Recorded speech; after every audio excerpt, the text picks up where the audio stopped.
All right, Dad, something a little bit different. I decided I was going to upgrade my spot welder. Just had an old 110 volt Harbor Freight jobby that just wasn't up to the task. So I upgraded to this HTP America spot welder.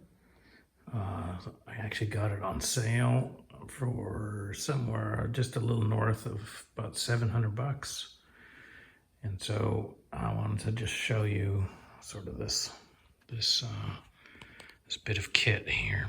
It's got a lot more variability than the Harbor Freight one. You can get different length here, which is pretty typical. It's got a couple modes here where you set the thickness of the sheet steel that you're spot welding, and so 19 gauge is what most of this car is, and so that's 1 millimeter. And then you can up the time or down the time a little bit, so you can play with that a little bit depending on what kind of thicknesses you're dealing with.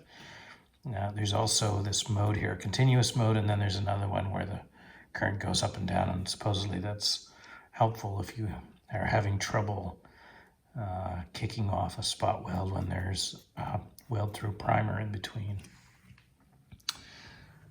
So essentially this thing has also variable clamping pressure. This is one of the, I think, the really big differences between it and the Harbor Freight one is the Harbor Freight you squeeze and there's a button that you push on the side and it's totally random and you're not getting that much pressure on it.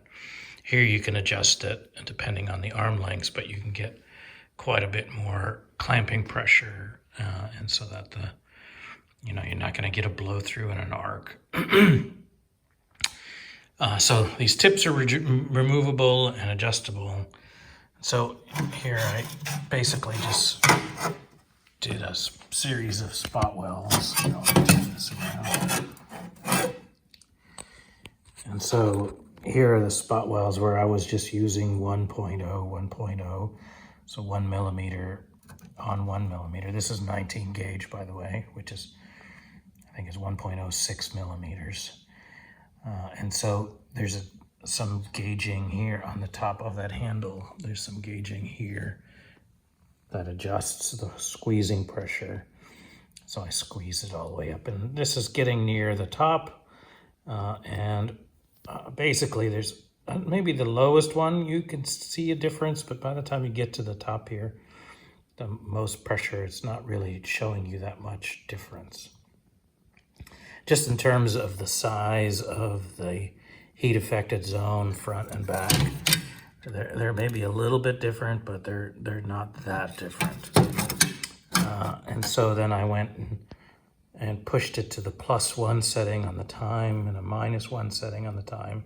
And you can see I'm getting a little more heat put into it here and a little less here. Then I went to 1.2 millimeter, which is 18 gauge.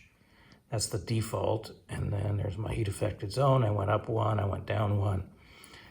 And you can see that the heat affected zone here is just a little bit more than it is here. So you're able to at least get some more fine control, and it's reproducible from time to time to time, which is what the Harbor Freight one is not. So that all seems to be working pretty well. So far I'm happy with how this is going. If anything, it's actually a little bit lighter too than the Harbor Freight one, which is a real lug. Not that this is light. It's still heavy, but I think this is a little bit lighter. Maybe that's just me wishful thinking, but I've done a bunch of different spot welding tests where you take 2 pieces of these and you spot weld them. If I put 2 pieces on and I just put 1 spot weld on it, I can twist it and twist them apart, and basically I rip the center piece out. So you're not letting go, so you're getting full penetration, and the center of that spot is actually stronger than the metal around it. If you put 2 spots, one next to one another, then you can put it on the vise, and you need a hammer, and you can hammer away, and all you end up doing is ripping those out. Again, the spot weld is stronger than the steel that surrounds it.